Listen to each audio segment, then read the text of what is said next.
been the new black of the last week has been integrity. Now, integrity is not just about keeping your word. Integrity in this case is about the structure of the etheric, right? And at the moment, it's on like Donkey Kong out there. No one's disputing that. So don't enter the dragon. You know what I'm saying? It's like keep yourself a fortress. And that means you have to be choosy about who and what you let in.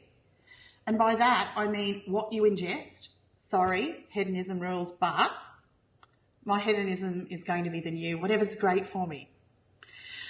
Whatever. But do you know what I mean? I get a good time. I totally get a good time, but I'm saying it's time now, right? We have to get rid of the shit they've polluted us with. And it's doable. You can write it out with consciousness and a little bit of good living. But also we're talking about etherically speaking. Now, I know some people use the word spiritual hygiene. Yes. I mean, just for me, that's a little like I'm at a clinic having a test. Yeah. You know? Yeah. I'm talking about daily shit that you do to maintain your integrity. Okay? Breathing up from Moo, can't say enough. It'll always get you out of the shit. It'll always bring you back to centre. And it's the best thing I can think of to help you to build that relationship without any advanced tech. Mm-hmm. You know? You can't keep inviting into your life creatures, beings, situations that do not feed you, that do not support you. If you want to, do it, but you will be back. You'll go backwards. You know, it's like the quickening is here, so to speak. So, I mean, sometimes it's hard, but if you just let essence run the show, just keep mainlining Moo, embodying essence, igniting that soul start, things fall away that don't work for you. Mm-hmm. But you have to make that commitment to self, and that's all it is. And then you can usher in the new time, or the old no timeline. Then you can, you know, disconnect yourself from the fuckery. But every time you bring that fuckery back to you, not only do you open yourself to it, but everything you're connected to.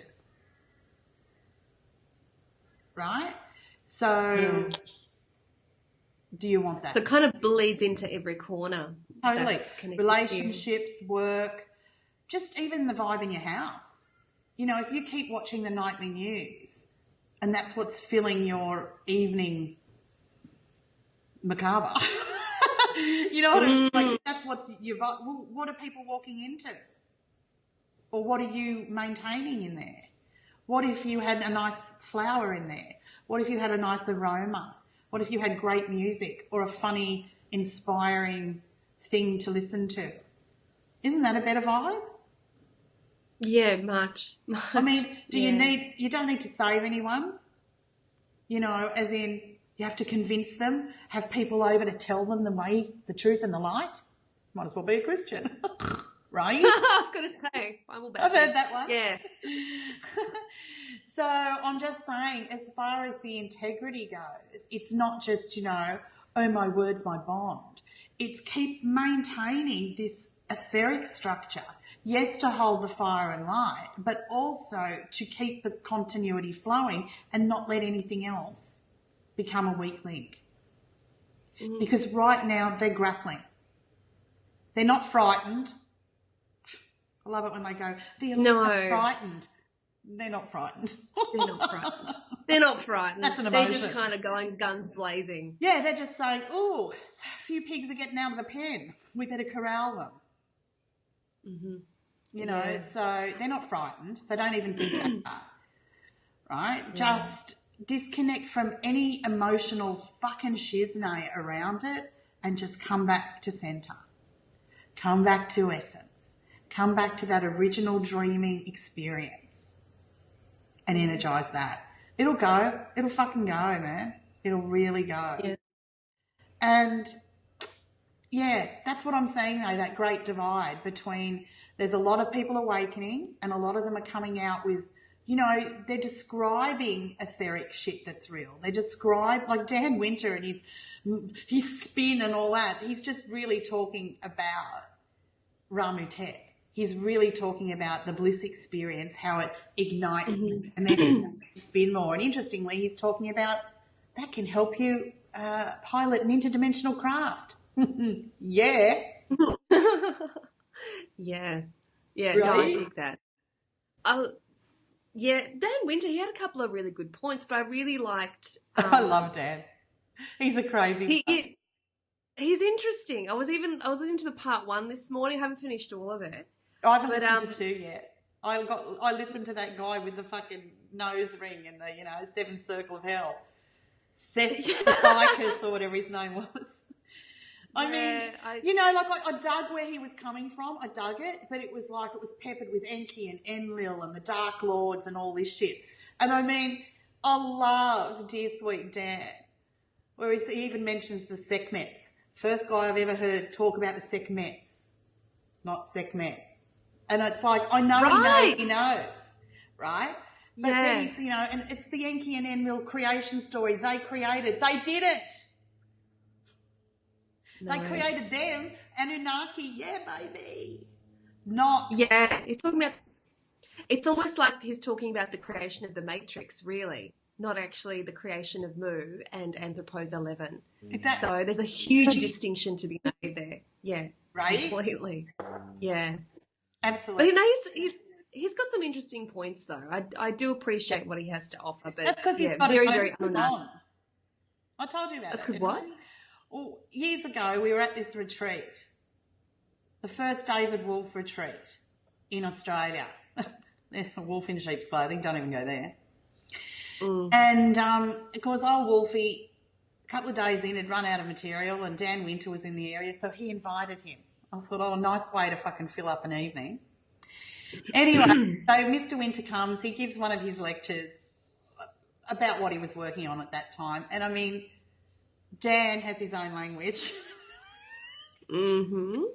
And you listen to him from a different place. Don't listen to him from your brain. It'll fucking fry it in 10 seconds, right? If you listen to him from a different place, you can really feel what he's saying, literally. Anyway, he was working on this thing and it was like these 2 ceramic bowls. That's what it looked like. And it was lined with this stuff that looked like orangey gold thing, right? And it had these wires and everything. And the idea was thought transference. And so it was like someone would put it on one and someone would put it on the other, I think that was it. I don't know. It was a while ago now, but that's what I remember. Anyway, so of course, I'm like, I want to have a go. I said to him, I need some genius and you need some blonde, honey. Anyway, so we sat for about, 3 or 4 minutes and I was having the time of my life. I could feel something was happening. Something was definitely, I don't know what it was. I felt okay. And of course, he's going like this and he had to leave the room and go and lie down. We didn't see him again. You burnt him out. I think the blonde was too much for him.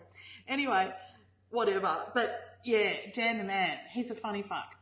And if you listen to that number 1, he's really just talking about the bliss experience of RaMuTet. And you know what that's like when it ignites the soul or essence embodied soul star.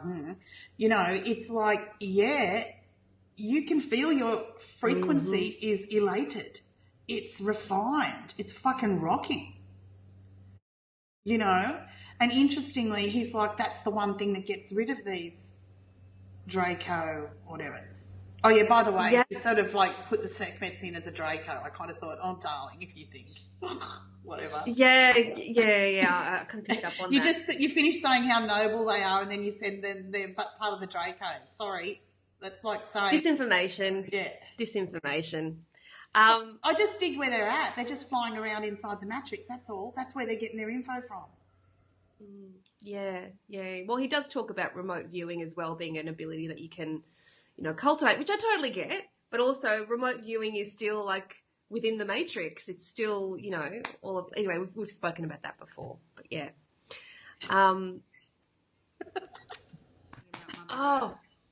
That's right. That was the thing we noticed with these Anunnaki. with this whole Enlil, Enki bullshit, have you noticed? There's no Mother Earth. There's no Mu. There's no goddess. Yeah. Why would what I they? mean is... No, I dig it. What I think you're trying to say is, like, there's a telltale sign. No Mu, Yes. inorganic. Tick. Yeah, completely. And, you know, they have to take their somas. They have to do this. They have to have this. They have to have that. It's all tech, you know? Except their tech usually involves something else. It's not inner technology. You know? Yeah. So you're saying that if it's in the technology, like it's got to be synthetic, it's got to be synthetically created. Well, a lot of their experiences of getting further along what their version of evolution is involves some outside stimulus. Yes, of course. Binaural Yes, beats, soma, ormus, piggybacking on the back of an organic. Oh, did I say that? Etc. Right? Yeah. Rarely, I've never heard them talk about generating their own energies, connecting with Mu.